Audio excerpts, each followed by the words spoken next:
प्यारे बच्चों नमस्कार। आइए शुरू करते हैं वसंत भाग 2 का पाठ 3 हिमालय की बेटियां, जो लिखा गया है बाबा नागार्जुन के द्वारा। इस पाठ को पढ़ने से पहले हम थोड़ा सा नागार्जुन जी के जीवन के बारे में, जीवन परिचय जानेंगे और उसके बाद थोड़ा सा पाठ के बारे में पढ़ेंगे। तत्पश्चात हम पाठ का अध्ययन करेंगे। तो आइए शुरू करते हैं। नागार्जुन सुप्रसिद्ध जनवादी कवि हैं। जनवादी का अर्थ होता है जो जनता की बात करता है, जनता के बारे में लिखता है। इनका जन्म बिहार प्रदेश के दरभंगा जिले के सतलखा गांव में 30 जून 1911 ईस्वी में एक ब्राह्मण परिवार में हुआ था। जन्म बिहार में हुआ था, बिहार के दरभंगा जिले के सतलखा गांव में 30 जून 1911 ईस्वी में। इनका वास्तविक नाम वैद्यनाथ मिश्र था। असली नाम क्या था? वैद्यनाथ मिश्र। अभी आपने हिमालय की बेटियों के साथ जो नाम पढ़ा है वो नागार्जुन था, तो नागार्जुन इनका उपनाम था। असली नाम था वैद्यनाथ मिश्र। इन्होंने संस्कृत, पाली और प्राकृत का अध्ययन किया था। पढ़ाई इन्होंने 3 भाषाओं की थी, संस्कृत, पाली और प्राकृत। ये तीनों कोई अलग भाषाएं नहीं हैं, लेकिन समय के साथ जो संस्कृत भाषा थी वही बदली थी और बदल करके वो प्राकृत हो गई थी। आपको पता है कि सबसे पहले भारत में संस्कृत बोली जाती थी, किंतु जो संस्कृत थी वो पढ़े लिखों की भाषा थी, और जो अनपढ़ थे या जो वैश्य शूद्र होते थे, जिनको पढ़ने का, बहुत ज़्यादा पढ़ने का अधिकार नहीं था, तो वे उच्च वर्गों की ब्राह्मण क्षत्रियों के द्वारा बोली गई भाषा को बोल करके सीखते थे या उनको सुन करके सीखते थे। किंतु जो पढ़े लिखे लोग हैं उनके जैसा इनका उच्चारण नहीं हो पाता था, उनके जैसा इनका ज्ञान नहीं हो पाता था। तो इसलिए ये संस्कृत के क्लिष्ट शब्दों को, कठिन शब्दों को अपने हिसाब से तोड़ मरोड़ के पेश करते थे। तो जो मूल संस्कृत भाषा थी, जिसे ब्राह्मण या क्षत्रिय बोला करते थे पहले के ज़माने में, जब उसी भाषा को निम्न वर्ग के लोगों ने अपने हिसाब से मॉडिफाई करके, अपने हिसाब से परिवर्तित करके बोलना शुरू किया, तो वह पाली कहलाई। आप याद करिए बौद्ध धर्म को। यदि आप पढ़े हैं बौद्ध धर्म के बारे में, तो बौद्ध धर्म की जितनी शिक्षाएँ हैं वो सारी की सारी पाली भाषा में ही है। यानी जो बौद्ध धर्म की शिक्षाएँ थी वो जनमानस के लिए थी। यदि उसे संस्कृत भाषा में लिखा गया होता या गौतम बुद्ध ने अपना जो प्रवचन था वो संस्कृत में दिया होता, तो बहुत सारे ऐसे लोग जो संस्कृत नहीं समझते हैं उनकी बात नहीं समझ पाते और बौद्ध धर्म का इतना प्रसार भी नहीं होता। तो संस्कृत से बदली हुई एक भाषा थी, संस्कृत जैसी ही थी पर ठीक संस्कृत नहीं थी, पाली कहलाई। और पाली के आगे चल के फिर प्राकृत के मामले में भी ऐसा ही हुआ कि जो लोग पाली भी नहीं बोल पाए, उनकी जो भाषा बनी वह प्राकृत कहलाई। तो जो वैद्यनाथ मिश्र थे, नागार्जुन थे, उन्होंने इन तीनों भाषाओं का अध्ययन किया था। श्रीलंका में रहते हुए इन्होंने पाली भाषा तथा बौद्ध दर्शन का विशेष अध्ययन किया। कुछ दिन इनका श्रीलंका प्रवास भी हुआ था। बात यूँ थी कि हिंदी साहित्य में एक और लेखक हुए हैं महापंडित राहुल सांकृत्यायन, जिन्होंने किताब लिखी है अथातो भूमक्कड़ जिज्ञासा, अर्थात वो खुद भी बहुत बड़े भूमक्कड़ थे। और जो वैद्यनाथ मिश्र हैं, इनका भी उनसे साथ हो गया था। तो एक बार उन्हीं के साथ ये श्रीलंका चले गए थे।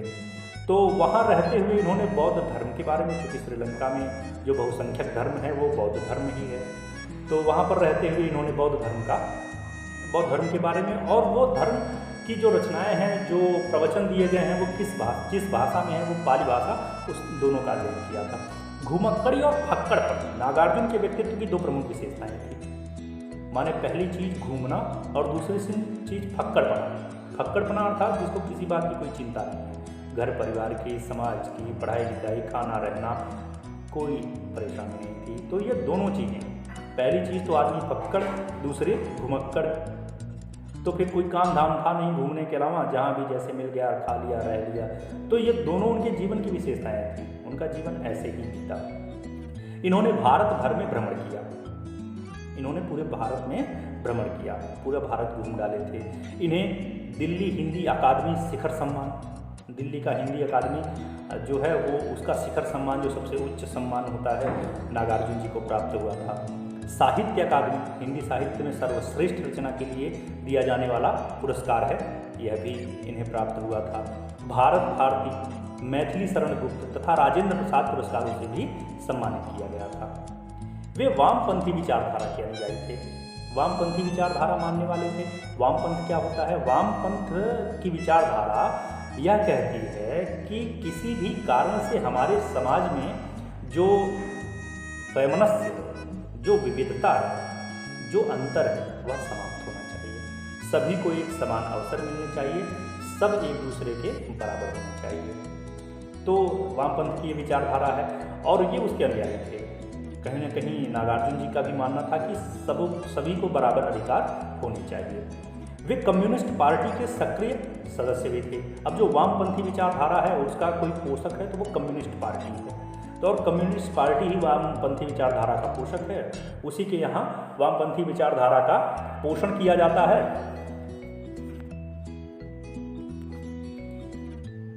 वे कम्युनिस्ट पार्टी के सक्रिय सदस्य भी रहे हैं। अब वामपंथी विचारधारा जो है उसको पोषण देने का काम कौन करता है? Communist party. अब कम्युनिज्म, कम्युनिस्टों, ये सारे शब्द अमूमन सुनते रहते हैं टीवी अखबार में। तो इस तरह की बातें जो करते हैं वो कम्युनिस्ट पार्टी के लोग होते हैं और उन्हीं की विचारधारा वामपंथी है, जो ये चाहते हैं कि समाज में समरसता हो, समानता हो। तो जो बाबा थे, जो नागार्जुन जी थे, वह भी इस पार्टी के सक्रिय सदस्य रहे हैं और उसके कार्यों में हमेशा हिस्सा लेते रहे हैं। इन्हें अपने राजनीतिक कार्यकलापों के कारण कई बार जेल यात्रा भी करनी पड़ी थी। अब चूँकि ये जो कार्य कर रहे थे उसमें समाज में जो शासन तंत्र है उसका विरोध करना, उसके खिलाफ बोलना, ये सारे काम आते थे। तो इन कार्यों के चक्कर में इन्हें कई बार जेल की यात्रा भी करनी पड़ी थी। सन 1998 ईस्वी में इनका देहांत हो गया था। 1998 में इनका देहांत हुआ, इन्होंने अपना शरीर त्याग दिया। इनकी जो प्रमुख कुछ रचनाएं थी वो हैं काव्य संग्रह, माने जिसमें कविताओं का संग्रह किया गया है। उसमें युगधारा, प्यासी पथराई आँखें, सतरंगे पंखों वाली और तालाब की मछलियाँ। सतरंगे पंखों वाली जो हैं बड़ी चर्चित कृति है इनकी। प्यासी पथराई आँखों, मतलब जो भी यहाँ दिए हैं तो बहुत कम दिए गए हैं, जो प्रमुख हैं सिर्फ वही हैं। इसके अलावा भी इन्होंने बहुत कुछ लिखा है। आप विकिपीडिया से, गूगल से नागार्जुन के बारे में पता लगाइए तो फिर आपको पता चलेगा कि इनकी जो काव्य हैं जो कम महत्व के हैं, ये तो सर्वाधिक महत्व जिन पे इनको कई सारे पुरस्कार भी मिले हुए हैं, ये सारी रचनाएँ हैं। इसके अलावा भी इन्होंने बहुत सारी रचनाएँ की। आख्यानक काव्य, माने जिसमें एक कहानी कहते हुए कविता लिखी गई है, वो है इनका भस्मासुर। उपन्यास रतिनाथ की चाची सर्वाधिक प्रसिद्ध उपन्यास है नागार्जुन जी का। बलचन्मा, नई पौध, बाबा बटेश्वर नाथ, वरुण के बेटे, दुखमोचन, कुंभीपाक, उग्रतारा आदि ये इनके उपन्यास हैं। समीक्षा इन्होंने लिखी थी, एक व्यक्ति और एक युग। समीक्षा था आलोचना। तो हिंदी साहित्य की गद्य विधा में एक आलोचना विधा होती है, उसके अंतर्गत इन्होंने एक व्यक्ति और एक युग लिखा था। अब आइए हम जो अपना पाठ है हिमालय की बेटियाँ, थोड़ा सा उसके बारे में जानते हैं, उसके बाद फिर पाठ पढ़ते हैं। हिमालय की बेटियां नामक लेख सुप्रसिद्ध लेखक नागार्जुन द्वारा लिखित है। जैसा कि आपको पता है नागार्जुन जी इसके लेखक हैं। इस लेख में लेखक ने हिमालय पर्वत से निकलने वाली नदियों को उसकी बेटियों के रूप में वर्णन किया है। यहाँ पर यह दर्शाया गया है कि जो नदियाँ हिमालय से निकलती हैं, हिमालय से उत्पन्न होती हैं और हमारे मैदानी भाग में आती हैं, वो कहीं कहीं उसकी बेटियाँ हैं। हिमालय से बहने वाली गंगा, यमुना, सतलुज आदि नदियाँ दूर से लेखक को शांत और गंभीर दिखाई देती हैं। वे एक संभ्रांत महिला की तरह प्रतीत होती हैं। अब कह रहे हैं कि जब ये नदियाँ पहाड़ों को छोड़ करके हमारे मैदानी इलाकों में बहती हैं तो नदियाँ बड़ी शांत होती हैं, सौम्य होती हैं, आराम से बहती हैं। ऐसा लगता है कि जैसे कोई संभ्रांत महिला हो, चुपचाप, बहुत उसमें उछल कूद नहीं है, बहुत चंचलपना नहीं है। एक संभ्रांत महिला, सभ्य महिला की तरह वो चुपचाप अपना काम करते रहती हैं, बहती रहती हैं। उनके प्रति लेखक के मन में श्रद्धा के भाव थे। जब वो हमारे मैदानों में होती हैं तो गंगा मैया हैं, यमुना जी हैं, तो लेखक के मन में भी ऐसे भाव थे। वो बड़ा श्रद्धा, बड़ी पूजा से उन्हें देखता था। इनमें वह दादी, मौसी और मामी की गोद की तरह डुबकियाँ लगाता था। मैदानी भागों में आने के बाद वो नदियाँ कैसी लगती हैं, जैसे दादी हों, मामी हों, नानी हों। तो इनकी गोद में जैसे लोग जाके सो जाते हैं आराम से या खेल लेते हैं, ऐसे ही लेखक इन नदियों में नहा लेता था। जब लेखक ने इन नदियों को हिमालय के कंधे पर चढ़कर देखा तो वे नदियां समतल मैदानों में विशाल दिखाई देती हैं। अब कह रहे हैं कि जब लेखक ने इन नदियों को हिमालय के कंधे पर, एक बार वो हिमालय घूमते घूमते गए तब उन्होंने इनका उत्स देखा जहाँ से ये नदियाँ निकल रही थी, और हिमालय के पहाड़ों के बीच में इनका जो रास्ता था, जब उसे देखा तो ये नदियाँ समतल मैदानों में विशाल दिखाई देती हैं। इन नदियों का उछलना कूदना, हंसना उल्लास न जाने मैदानों में कहाँ गायब हो जाता है। अब वहाँ वो नदियाँ चूँकि ऊपर से आ रही होती हैं तो उनका वेग बहुत तेज होता है, बहुत तेज बहाव लिए होती हैं, उछलती कूदती नाचती है, खूब सारा हल्ला करती। अभी आपने पढ़ा कि वो जब मैदानों में होती हैं तो सभ्य होती हैं, संभ्रांत महिला के एकदम चुपचाप रहती हैं, लेकिन वही नदियाँ जब पहाड़ों पर होती हैं जहाँ से वो निकल रही हैं तहाँ आतंक मचाए रहती हैं, पत्थरों को काट डालती हैं, बहुत सारी आवाज़ करती हैं और उछलते कूदते चलती हैं। मैदानों में आकर के ये सारा उछल कूद इनका खत्म हो जाता है। लेखक को हिमालय की इन बेटियों की बाल लीलाओं को देखकर आश्चर्य होता है, इतना आश्चर्य कि उन्हें किसी लड़की और कली को देखकर भी नहीं होता। अब कह रहे हैं कि जब ये हिमालय पहुँचे, हिमालय में इन नदियों के रास्तों को देखा जो पहाड़ों के बीच से होकर आती थी। उनको देखने के बाद इनकी बाल लीलाओं पर बड़ा आश्चर्य हुआ, क्योंकि वहाँ वो जन्म का समय है, तो जन्म से निकलने के बाद थोड़ी दूर तो उनका बचपना रहा। बचपने में हर आदमी खेलता कूदता है, तो वो उन बेटियों की, इन नदियों की जो बाल लीला है उसे देख करके बड़े आश्चर्यचकित होते हैं। इतना आश्चर्य तो उन्हें किसी लड़की और किसी कली को भी देखकर, किसी फूल की कली को भी देखकर नहीं होता है। कह रहे हिमालय की इन बेटियों को का न जाने कौन सा लक्ष्य है। अब हिमालय की जो बेटियां हैं जो हिमालय से निकलती हैं और चलते चलते सारे मैदानों को पार करते करते अंत में जाके समुद्र में मिल जाती हैं, तो ये सोचते हैं कि आखिर इनका अपना लक्ष्य क्या है, जो इस प्रकार से बेचैन होकर बह रही हैं, यानी एक जगह रह नहीं पाती, बस बहती चली जाती हैं। आखिर इनको क्या पाना है। ये बर्फ़ की पहाड़ियों में, घाटियों में और चोटियों पर लीलाएँ करती हैं। माने हिमालय पर्वत जहाँ हैं तो वहाँ बर्फ़ की चोटियाँ हैं, घाटियाँ हैं और पहाड़ियाँ हैं, तो उसमें लीलाएँ करती हैं। लीलाएँ माने खेलती रहती हैं। देवदार, चीड़, सरसों, चिनार आदि के जंगलों में पहुंचकर शायद इन नदियों को अपनी बीती बातें याद आ जाती होंगी। न जाने हिमालय इन बेटियों के नटखटपन को कैसे झेलता होगा। अब कह रहे हैं कि जो देवदार हैं, चीड़, सरसों, चिनार, यहाँ सरसों है ये जंगली पौधा है, हमारे यहाँ सरसों जो तेल बनता है जिसका मस्टर्ड, वो नहीं है। तो कह रहे हैं कि आदि के जंगलों में पहुँच करके इन नदियों को अपनी बीती बातें याद आ जाती होंगी जब ये वहाँ पहुँचते होंगे। और जब कभी ये हमारे क्षेत्रों में ऐसे जंगलों में या हिमालय से उतर करके फिर रास्ते में अगर इनको कहीं पर्वत मिलता है या ऐसे पेड़ मिलते हैं तो इनको अपना बचपना याद आता होगा। अब कह रहे हैं कि जब ये हिमालय पर होती हैं तो इतना नटखट होती हैं, इतना हुड़दंग करती हैं, पता नहीं बेचारा हिमालय इनको कैसे झेलता होगा। कह रहे हैं सिंधु और ब्रह्मपुत्र दो महानदियाँ हिमालय से निकलकर समुद्र में मिल जाती हैं। अब जो सिंधु हैं, ब्रह्मपुत्र हैं, ये दोनों बहुत बड़ी नदियाँ हैं और ये हिमालय से निकलती हैं, समुद्र में मिल जाती हैं। लेखक ने इन नदियों को बूढ़े हिमालय की गोद में खेलने वाली बालिकाएं बताया है। अब जो लेखक हैं जब इनको देखते हैं हिमालय पर्वत पर तो इनको लगता है कि ये हिमालय की बेटियां हैं, क्योंकि वहाँ पर इनका आकार बहुत पतला होता है, गहरा होता है और बड़ी तेज चलती हैं। तो जो चाल की तीव्रता है, उछलना कूदना है, हुड़दंग मचाना, ये बच्चों की चीज़ है।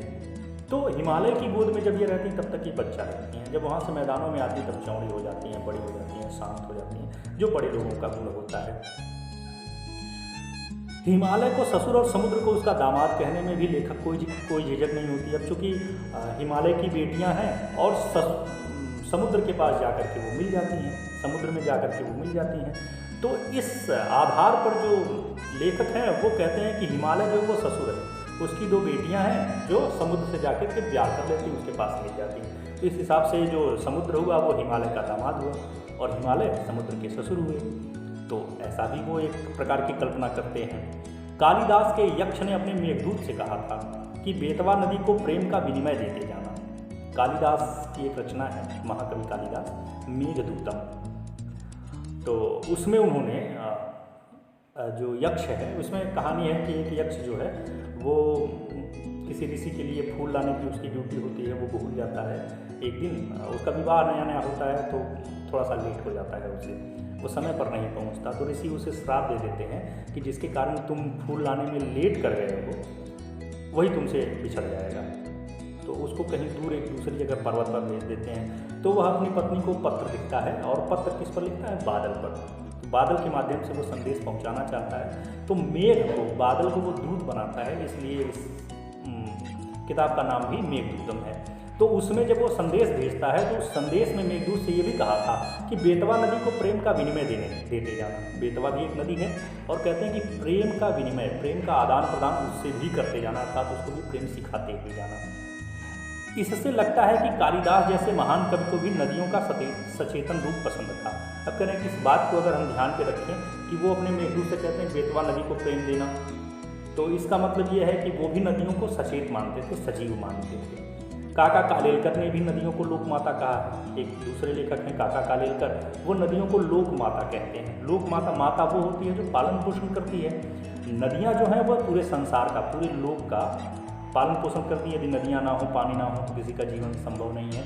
इसलिए काका कालेलकर जो है वो नदियों को लोक माता कहते हैं। लेकिन लेखक इन्हें माता से पहले बेटियों के रूप में लिखता है। लेकिन हमारे जो लेखक हैं बाबा नागार्जुन हैं, ये माता तक बाद में पहुँचते हैं, लेकिन उससे पहले ये इन्हें बेटियां मानते हैं। लेखक तिब्बत में सतलुज के किनारे बैठकर उसके पवित्र रूप से प्रभावित हो गया है। वह खुश होकर गीत गाने लग गया है। अब लेखक इस समय तिब्बत में है। तिब्बत वही पर्वतीय क्षेत्र है हिमालय का, तो वहाँ सतलुज नदी के किनारे बैठे हुए हैं। तो सतलुज नदी की जो सुंदरता है, स्वच्छता है, सौम्यता है, उसको देख करके वो बहुत पवित्र रूप से प्रभावित हो जाते हैं, अर्थात उन नदियों से प्रेम हो जाता है और खुश होकर के भी गीत गाने लगते हैं। और इसी यादों को मिला जुला करके उन्होंने अपनी जो कहानी है, अपना जो लेख है हिमालय की बेटियां, लिखा हुआ है।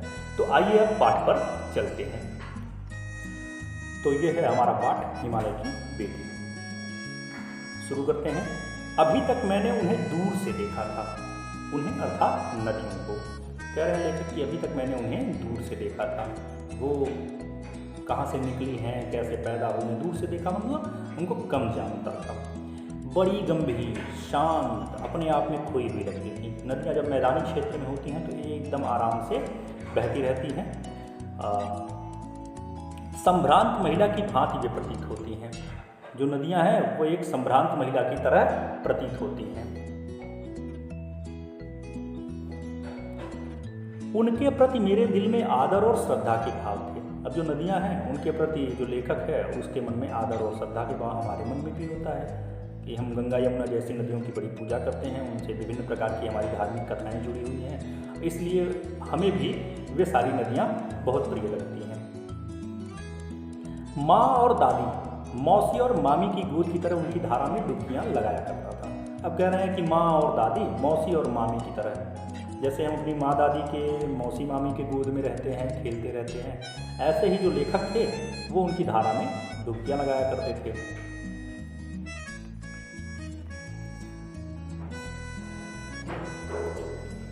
परंतु इस बार जब मैं हिमालय के कंधे पर चढ़ा तब वे कुछ और रूप में सामने थी।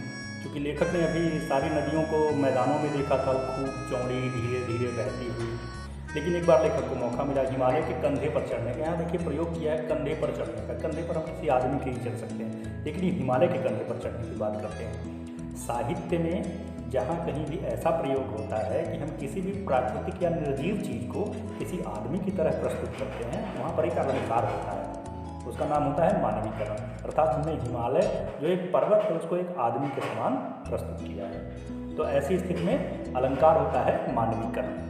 तो लेखक ने यहाँ मानवीकरण का प्रयोग किया है। हिमालय को एक आदमी के रूप में दर्शाया है कि उसके कंधे पर चढ़ता है, यानी उनकी पहाड़ियों पर चढ़ता है, हिमालय की ऊंचाई तक जाता है, कुछ दूर तक जाता है। तो वहाँ पर जाने के बाद इन्होंने देखा कि नदियाँ जिस रूप में इनके सामने थीं, मैं हैरान था कि यही दुबली पतली गंगा, यही यमुना, यही सतलुज समतल मैदानों में उतरकर विशाल कैसे हो जाती हैं। अब वहाँ मैदान पर्वतों पर जो नदियाँ हैं वो बड़ी पतली धारा के रूप में बहती हैं, तेज बहती हैं, वहाँ धारा में फैलाव नहीं हो पाता, तो वो पतली धारा के रूप में बड़ी तेज़ी से बहती हैं। और वही नदियाँ जब मैदानों में आ जाती हैं तो यहाँ चूँकि वो फैल सकती हैं, मिट्टी काट सकती हैं, इसलिए वो बहुत चौड़ी हो जाती हैं। तो ये हैरान थे कि वहाँ पर कितनी पतली पतली हैं और यहाँ मैदान में आने के बाद कितनी चौड़ी हो जा रही हैं। इनका उछलना और कूदना, माने उन नदियों का उछलना कूदना, खिलखिलाकर लगातार हंसते जाना, और खिलखिलाकर माने उसकी जो कलछल की छल की आवाज़, उसको खिलखिलाकर हंसना। इनकी यह भावभंगी, माने उसकी जो भावभंगिमा थी उन नदियों की, वो किस तरह से उछलती कूदती, बड़ी तेज़ी से वहाँ से उतर रही थी। ऊंचाई से नीचे की तरफ जब पानी बहता है तो बहुत तेज़ बहता ही है। तो इनका यह उल्लास कहाँ गायब हो जाता है मैदान में जाकर। माने ये जो सारा इनका उल्लास है, इनका हंसना खेलना है, इनका उछलना कूदना है, इनकी गति है, इनकी तीव्रता है, ये सारी चीज़ें जब मैदान में आती हैं तो पता नहीं कहाँ गायब हो जाती हैं। किसी लड़की को जब मैं देखता हूँ, किसी कली पर जब मेरा ध्यान अटक जाता है, तब भी इतना कौतूहल और विस्मय नहीं होता जितना कि इन बेटियों की बाल लीला देख करके। अब कह रहे हैं कि यदि मैं इनकी तुलना किसी लड़की से कराता हूँ तो वास्तव में जब मैं किसी लड़की को देखता हूँ, किसी छोटी कली को देखता हूँ, तो मुझे इतना आश्चर्य नहीं होता, क्योंकि उनके अंदर भी इतना परिवर्तन नहीं आने पाता है। लेकिन इन नदियों को देख करके मैं पूरी तरह से आश्चर्यचकित हूँ कि यह हिमालय की गोद में जब तक है तो कितनी उद्दंड है, कितनी चुलबुली हैं, कितना उत्शृंखल हैं, कितना तेज है इनके अंदर, कितनी तेज़ी से बहती हैं, खिलखिलाती हैं, कितनी तीव्रता लिए हुए हैं। और ये सारी चीज़ें जैसे ही ये मैदान में पहुँचती हैं, सारी चीज़ें समाप्त हो जाती हैं। कहाँ ये भागी जा रही हैं, प्रश्नवाचक चिन्ह है, कहाँ ये भागी जा रही हैं। सोच रहे हैं कितनी तेज़ी से जा रहे हैं, तो जा कहाँ रहे हैं। वह कौन लक्ष्य है जिसने इन्हें बेचैन कर रखा है। अब कह रहे हैं कि इनको अपने जीवन में क्या प्राप्त करना है कि इतनी तेज़ी से ये भागती हुई चली जा रही है, क्या प्राप्त करने के लिए ये आगे बढ़ते हुए चली जा रही है। अपने महान पिता का विराट प्रेम पाकर भी इनका हृदय अतृप्त ही है, तो वह कौन होगा जो इनकी प्यास मिटा सकेगा। आप कह रहे हैं कि हिमालय इतना महान पर्वत है, अब उसकी गोद में खेल करके अगर इनको कुछ और पाने की आशा रह गई है, अपने माता पिता के पास रह करके भी व्यक्ति किसी और के पास जाने की इच्छा रखता है, तो फिर आखिर वो कौन होगा। वह इतना खास तो होगा ही जो इनकी इच्छाओं को पूरा कर सके, इनकी प्यास मिटा सके। बर्फ़ जली नंगी पहाड़ियाँ। अब कह रहे हैं कि बर्फ़ से जली हुई नंगी पहाड़ियाँ। बर्फ़ से जलना थोड़ा सा अजीब लग रहा है ना, कि जलना तो आग से होता है, बर्फ़ से कैसे जलेंगे। तो जो घास फूस होती है उस पर अगर बर्फ़ पड़ जाती है तो वो भी सूख जाती है, ओले पड़ते हैं, बर्फ़ गिरने लगती है, तो ठंडक इतनी ज़्यादा होती है कि जो पौधे होते हैं वो सर्वाइव नहीं कर पाते, तो वो नष्ट हो जाते हैं। इसलिए उसे कहा जाता है बर्फ़ जली। तो बर्फ़ जली नंगी पहाड़ियाँ, जहाँ पर ऊंचाई पर केवल बर्फ ही बर्फ पाए जाते हैं, वहाँ कोई वनस्पति नहीं होती है। फिर कह रहे छोटे छोटे पौधों से भरी घाटियाँ। अब बहुत सारी हिमालय पर्वत के बीच में घाटियाँ दो शिखरों के बीच का जो स्थान होता है, जो इस तरह से गड्ढा होता है, उसको घाटियाँ कहते हैं। आप इसके बीच में देखिए जो हरी हरी दो चोटियाँ हैं, दोनों चोटियों के बीच में जो वी आकार का बना हुआ है, तो इसे घाटियाँ कहेंगे। तो कह रहे हैं कि ये छोटे छोटे पौधों से भरी हुई घाटियाँ हैं। बंधुर आदित्यकाएँ। बंधुर माने मुकुट होता है, आदित्यकाएँ माने सबसे ऊपरी जो हिस्सा है उसका समतल, माने चोटियों का समतल स्थान। सरसब्ज उपत्यकाएँ। सरसब्ज माने हरी भरी, उपत्यकाएँ माने घाटियाँ। माने अब हिमालय पर आपको क्या देखने को मिलता है, जो आदित्यकाएँ हैं। आदित्यकाएँ माने जो ऊंची ऊंची चोटियाँ हैं। बंधुर माने एकदम मुकुट के समान ऊंचाई तक, वो भी देखने को मिलती हैं। सरसब्ज माने एकदम हरी भरी, उपत्यकाएँ माने घाट, ये भी देखने को मिलती हैं। ऐसा है इनका लीला निकेतन। निकेतन माने घर होता है, लीला माने खेलने कूदने का। अब कह रहे हैं कि ऐसा इनका खेलने कूदने का घर है, अर्थात इनका ऐसा घर है जो किसी का भी मन मोह ले। आदमी मैदानी इलाकों से निकल करके पहाड़ों की तरफ जाता है उसकी सुंदरता देखने के लिए, कि पहाड़ बड़े सुंदर हैं, उन्हें देखने से मज़ा आएगा। और ये नदियाँ उसी पहाड़ों के बीच में रहती है, वहाँ से भाग रही हैं, कहीं और जा रही हैं, तो थोड़ा सा अंतर लग रहा है लेखक को कि ऐसी सुंदर जगह को कौन छोड़कर जाना चाहेगा। खेलते खेलते जब ये दूर निकल जाती हैं तो देवदार, चीड़, सरो, चिनार, सफ़ेदा, कैल के जंगलों में पहुंचकर शायद इन्हें बीती बातें याद करने का मौका मिल जाता होगा। अब कह रहे हैं कि जब यहाँ से दूर चली जाती मैदानों के आसपास पहुँचती हैं, तो जहाँ पर देवदार, चीड़, सरो, चिनार, सफ़ेदा यही यूकेलिप्टस, कैल के जंगलों में पहुंचकर शायद इन्हें बीती बातें याद करने का मौका मिल जाता होगा।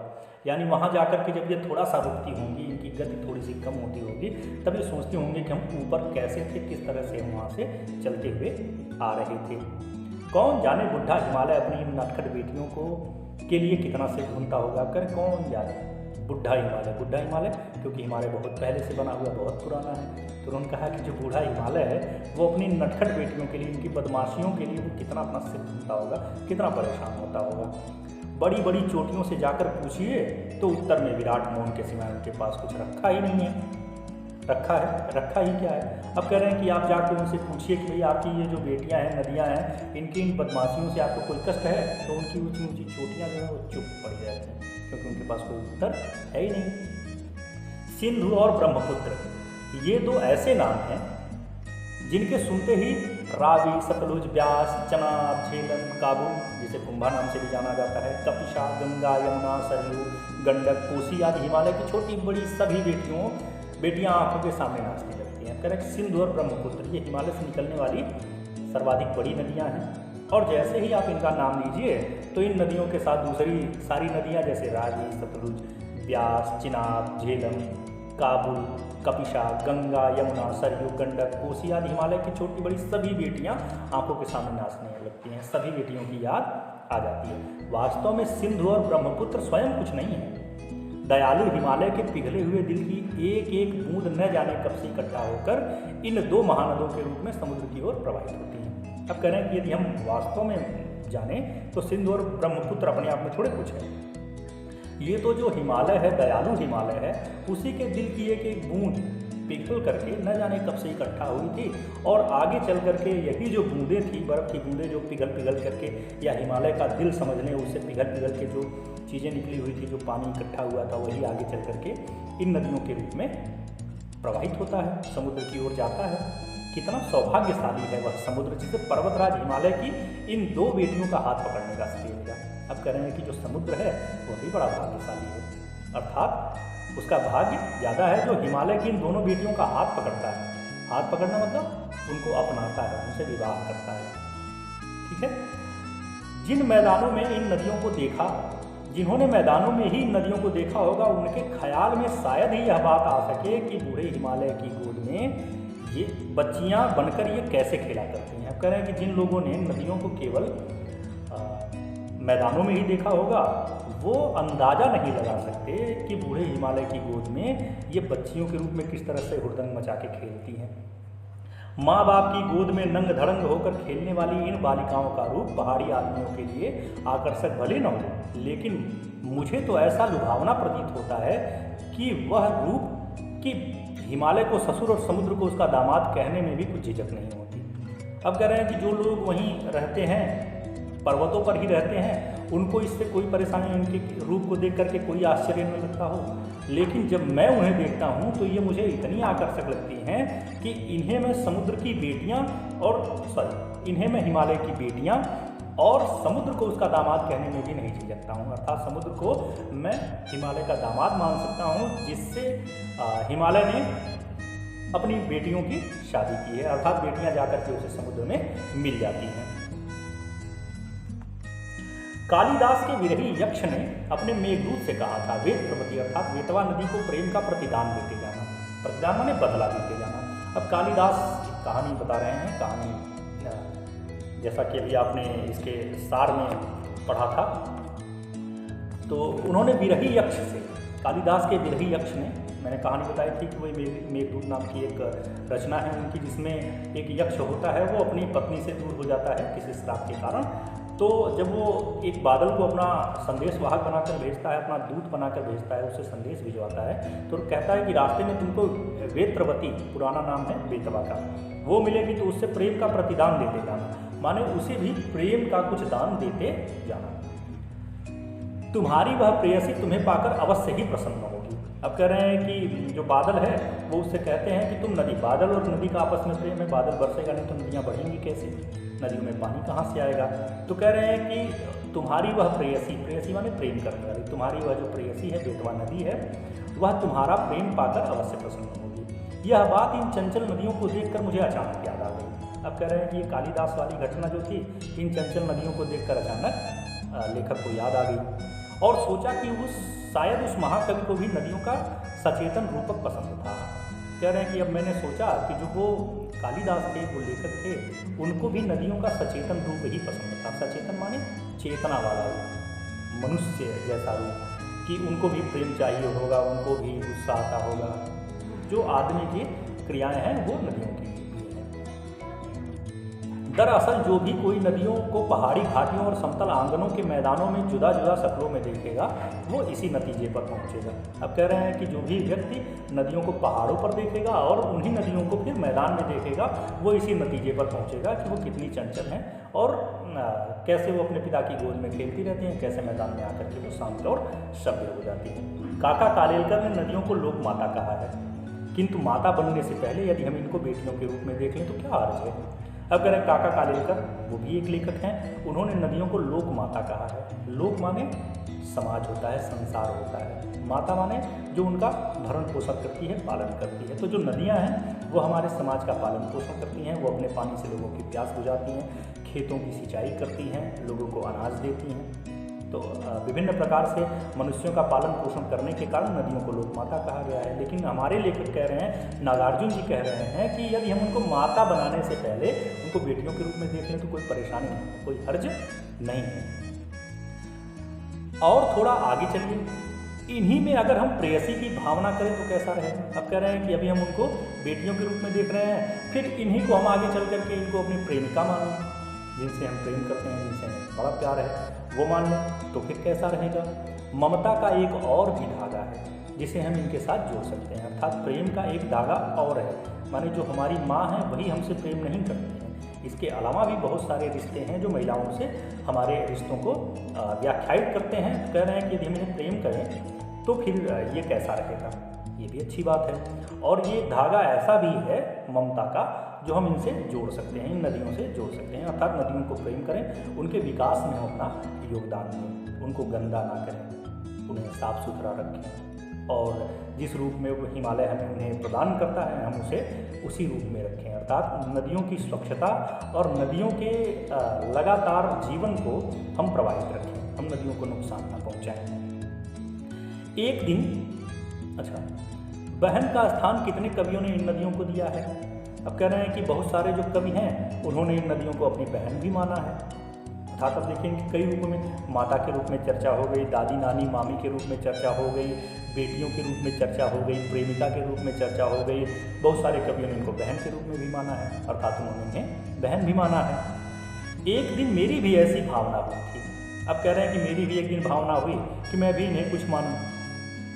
तो थोलिंग तिब्बत की बात है, थोलिंग एक जगह है तिब्बत में, वहाँ की बात है। मन उचट गया था, तबीयत ठीक थी, मन थोड़ा अनमना हो गया था और तबीयत भी कुछ खराब थी, तो सतलज के किनारे जाकर बैठ गया। तो ये सतलज नदी के किनारे अपने लेखक नागार्जुन जी जाकर के बैठ गए। दोपहर का समय था, पैर लटका दिए पानी में। थोड़ी ही देर में उस प्रगतिशील जल ने असर डाला, तन और मन ताज़ा हो गया। अब कह रहे हैं कि थका हुआ था तो मैंने अपने पैर जो हैं वो पानी में लटका दिए। अब पानी बहता हुआ था, थोड़ी देर उसमें पैर लटका रहा तो सारी थकान भी मिट गई, तबीयत भी बहुत एकदम सही हो गई, मन एकदम हरा ताज़ा हो गया। तो और मैं गुनगुनाने लगा, कुछ गाने लगे। क्या गाए? जय हो सतलज बहन तुम्हारी। इन्होंने किस रूप में माना? सतलज को अपनी बहन के रूप में माना कि जय हो सतलज बहन तुम्हारी, हे बहन सतलज तुम्हारी जय हो। लीला अचरज बहन तुम्हारी, माने तुम्हारी लीला तुम्हारे कार्य तो आश्चर्यजनक है। अचरज माने आश्चर्यजनक है। हुआ मुदित मन हटा तुम्हारी, माने तुम्हारे पास आ करके तुमसे मिल करके हुआ मुदित, मुदित माने प्रसन्न होता है मन। कौन प्रसन्न हो गया? मेरा मन प्रसन्न हो गया। हटा खुमारी, और जो खुमारी थी, जो आलस्य था, जो तबीयत बिगड़ी हुई थी, वो सारी चीज़ें क्या हुई? ठीक हो गई। जाऊँ मैं तुम पर बलिहारी, और तुम्हारे इस रूप को देख करके मैं तुम्हारे ऊपर न्यौछावर हो जाना चाहता हूँ, बलिहारी हो जाना चाहता हूँ। चिंतित पर चुपचाप हिमालय। अब कह रहे हैं कि जो हिमालय है वो चिंतित है लेकिन चुपचाप भी है। प्रकृति नटी के चित्रपट पर, प्रकृति नटी, नटी माने होता है जो विभिन्न प्रकार के कर्तव्य दिखाता है। तो प्रकृति रूपी कर्तव्य दिखाने वाले के पट पर, पट माने कपड़े पर या पर्दे पर, माने जो नटी है जो अपना अभिनय करता है उसके पर्दे पर अनुपम अद्भुत छाप हिमालय। जय हो सतलज बहन तुम्हारी। अब कह रहे हैं कि प्रकृति नटी के चित्रपट पर, प्रकृति रूपी नटी के चित्रपट पर माने उसके पर्दे पर, प्रकृति के पर्दे पर जो है अनुपम अद्भुत छाप हिमालय। जो हिमालय है उसकी अनुपम है, अद्भुत है, उसकी जो छाप है, उसका जो रूप है वो अनुपम है, उसकी उपमा नहीं दी जा सकती, अद्भुत है, आश्चर्यजनक है। जय हो सतलज बहन तुम्हारी, और उसी से तुम निकली हुई हो, तुम्हारी जय हो, जो लोगों के दुखों को दूर कर देती हो। तो ये रहा आपका पाठ। बहुत बहुत धन्यवाद, आपने पढ़ा। नीचे कुछ प्रश्न दिए गए हैं, आशा करता हूँ आप प्रश्नों को पढ़ेंगे, आपको समझ में आएगा, आप इसे अपनी पाठ्य पुस्तिका में लिखेंगे, मुझे भेजेंगे फ़ोटो खींच करके। फ़ोटो थोड़ा ठीक होना चाहिए ताकि मैं देख सकूं कि आप काम अच्छी तरह से कर रहे हैं या नहीं।